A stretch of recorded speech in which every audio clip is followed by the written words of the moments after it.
Hello అండి, welcome to Bharati's kitchen. ఈ రోజు వీడియోలో కజ్జికాయలని ఎలా ప్రిపేర్ చేసుకోవాలో చూపించబోతున్నాను. ఇవి పండుగ టైంలో చాలా ఎక్కువగా చేస్తూ ఉంటారండి. ఇవి ఒకటి తిన్నారనుకోండి కంటిన్యూస్గా 3-4 తినేస్తారు, అంత టేస్టీగా ఉంటాయి. నేను చూపించిన టిప్స్ని ఫాలో అవుతూ మీరు ఈ రెసిపీని ప్రిపేర్ చేశారనుకోండి, ఫస్ట్ టైం ప్రిపేర్ చేసినా కూడా చాలా పర్ఫెక్ట్గా వస్తాయి. గుల్లగా క్రిస్పీగా చాలా బాగుంటాయి.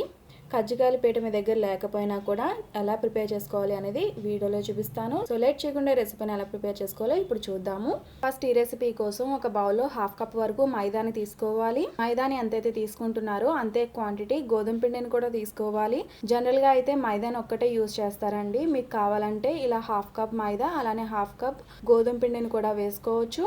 నెక్స్ట్ ఇందులో చాలా కొద్దిగా సాల్ట్ని వేసుకుని ఒకసారి బాగా మిక్స్ చేసుకోవాలి. రుచికి సరిపడా సాల్ట్ వేయకూడదండి, చాలా కొద్దిగా మాత్రమే సాల్ట్ని వేసుకుని బాగా మిక్స్ చేసుకోవాలి. నెక్స్ట్ ఇందులోనే బాగా వేడి చేసిన 2 టేబుల్ స్పూన్స్ నెయ్యిని వేసుకోవాలి.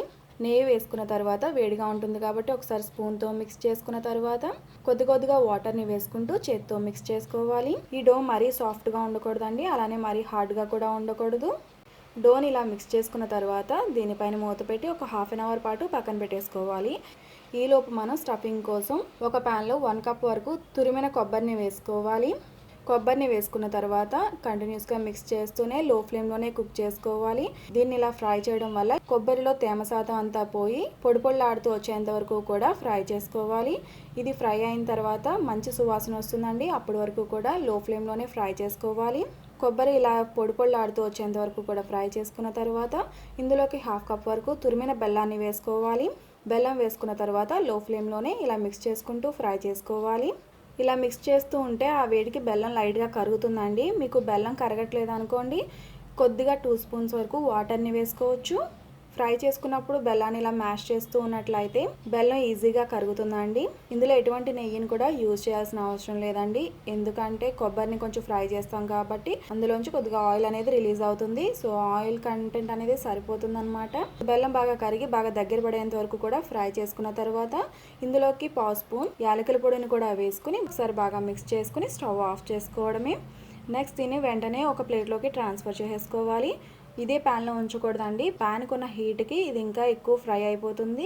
కాబట్టి వెంటనే ఒక ప్లేట్లోకి ట్రాన్స్ఫర్ చేసుకుని చల్లారబెట్టుకోవాలి. ఇది ఫ్రై అయిందని ఎలా తెలుస్తుందంటే ఇందులోంచి కొద్దిగా మిశ్రమాన్ని తీసుకుని ఉండ కింద చేయండి. ఉండ కింద ఫామ్ అయిందనుకోండి ఈ మిశ్రమం మనకి ప్రిపేర్ అయిపోయినట్లే. ఇలా ఉండ చేసినప్పుడు మీకు ఉండ కింద అవ్వలేదనుకోండి ఇంకా కాసేపు ఫ్రై చేయాల్సి ఉంటుంది. సో మనకి ఇది పర్ఫెక్ట్గా ప్రిపేర్ అయిపోయింది కాబట్టి దీన్ని పక్కన పెట్టుకుందాము. ఈ రెసిపీకి నేను 2 రకాల స్టఫింగ్స్ని చూపిస్తున్నానండి. ఇది ఫస్ట్ స్టఫింగ్ అనమాట. రెండవ స్టఫింగ్ కోసం నెక్స్ట్ ఒక మిక్సీ జార్లో 1/2 కప్ దోరగా వేయించిన వేరుశనగ గుళ్ళు వేసుకున్న తర్వాత ఇందులోనే గులశనగపప్పుని 1/2 కప్ వరకు వేసుకోవాలి. నెక్స్ట్ ఇందులోనే దోరగా వేయించుకున్న నువ్వులని 1/3 కప్ వరకు వేసుకోవాలి.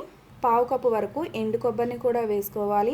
ఈ ఎండు కొబ్బరి మీ దగ్గర లేదనుకోండి, పచ్చి కొబ్బరిని డైరెక్ట్గా ప్యాన్లో వేసి ఫ్రై చేస్తున్నట్లయితే అది బాగా డ్రై అవుతుంది. దాన్ని డెసికేటెడ్ కోకోనట్ అని కూడా అంటారు, మీరు దాన్ని కూడా యూస్ చేసుకోవచ్చు. నెక్స్ట్ ఇందులోనే 1/2 కప్ బెల్లాన్ని తురుముకొని వేసుకోవాలి. నెక్స్ట్ లాస్ట్లో ఇందులో 1/2 టీ స్పూన్ యాలకుల పొడి కూడా వేసుకుని పల్స్ చేస్తూ గ్రైండ్ చేసుకోవాలి. ఇది మరీ ఎక్కువసేపు గ్రైండ్ చేశారనుకోండి ఇది కొంచెం ముద్ద కట్టే అవకాశం ఉంటుంది. సో పల్స్ చేస్తూ అంటే ఒకసారి గ్రైండ్ చేసి ఆపుతూ ఉండండి. అలా చేసినట్లయితే ఇలా పొడిగా గ్రైండ్ అవుతుంది. సో చూసారు కదండి, ఇలా మరీ పొడిగా కాకుండా అలానే మరీ ఎక్కువ పలుకు ఉండకుండా ఇలా గ్రైండ్ చేసుకుని పక్కన పెట్టుకోవాలి. సో మనకి 2 స్టఫింగ్లు ప్రిపేర్ అయిపోయాయి కదండి, వీటిని పక్కన పెట్టుకుని నెక్స్ట్ ఆల్రెడీ మనం నానబెట్టుకున్న పిండిని ఒకసారి ఇలా నీట్ చేసుకోవాలి. 1 or 2 మినిట్స్ పాటు ఇలా బాగా కలుపుకున్న తర్వాత కొంచెం పిండి ముద్దను తీసుకుని చపాతీలా ఒత్తుకోవాలి.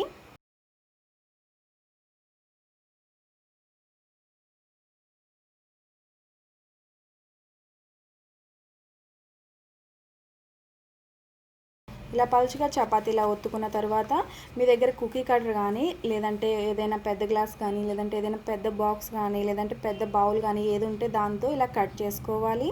మీ దగ్గర ఏదైనా పర్వాలేదండి, ఇలా కట్ చేసుకోవడానికి వీలుగా షార్ప్ ఎడ్జెస్ ఉండేలా చూసుకోవాలి. ఇది కజ్జికాయల పీట లేకపోయినా అంటే కజ్జికాయల మావులు ఉంటుంది కదా, అది లేకపోతే ఇలా చేయండి. మీ దగ్గర కజ్జికాయల పీట ఉందనుకోండి దాని మీదే డైరెక్ట్గా ప్రిపేర్ చేసుకోవచ్చు. సో మనకి చపాతీ ఇలా ప్రిపేర్ చేసుకున్న తర్వాత ఇందులో ఆల్రెడీ మనం ప్రిపేర్ చేసుకున్న స్టఫింగ్ని ఉంచుకొని చుట్టూ కూడా వాటర్తో తడుపుకోవాలి. వాటర్తో తడిపినట్లయితే ఎడ్జెస్ అనేవి పూర్తిగా క్లోజ్ అయిపోతాయి. సో ఇలా చూపిస్తున్న విధంగా స్టఫింగ్ని లోపలికి అడ్జస్ట్ చేసుకుని చూపిస్తున్న విధంగా ఒత్తుకోవాలి. కజ్జికాయల పీట లేదు కాబట్టి మనం ఇలా చేస్తున్నాము. నెక్స్ట్ ఒక ఫోర్క్ తీసుకోండి. ఒక ఫోర్క్ తీసుకుని ఇలా నాట్లు పెట్టుకున్నారనుకోండి, కజ్జికాయల పీట మీద ఎలా అయితే వస్తాయో సేమ్ అలానే వస్తాయి అన్నమాట. సో చూసారు కదండి, మనకి కజ్జికాయల పీట మీద ఎలా అయితే వస్తుందో సేమ్ అలానే వస్తుందన్నమాట. సో నెక్స్ట్ ఇంకొకలా కూడా ఎలా ప్రిపేర్ చేసుకోవాలో చూపిస్తాను. సో ఫస్ట్ మనం చిన్న చపాతీని చేసుకోవాలి. మీకు వీలైనంత వరకు చిన్న చపాతీని చేసుకోండి. మరి దలసరిగా చేయకూడదండి, కొంచెం పలుచగానే చేసుకోవాలి. దలసరిగా చేసుకున్నట్లయితే కజ్జికాయలు కొంచెం సాఫ్ట్గా వస్తాయి. సో పలుచగా చపాతీ కింద ఒత్తుకున్న తర్వాత చపాతీకి చుట్టూ కూడా వాటర్ని అప్లై చేయండి. సో ఇలా వాటర్ని అప్లై చేసుకున్న తర్వాత మనం ప్రిపేర్ చేసుకున్న స్టఫింగ్ని ఉంచుకుని ఇలా ఎడ్జెస్ని పూర్తిగా క్లోజ్ చేసుకోవాలి. నెక్స్ట్ ఇలా చూపిస్తున్న విధంగా ఫోల్డ్ చేసేసుకోవాలి. మీకు ఇలా ఫోల్డ్ చేసినా కూడా చాలా అందంగా ఉంటాయండి.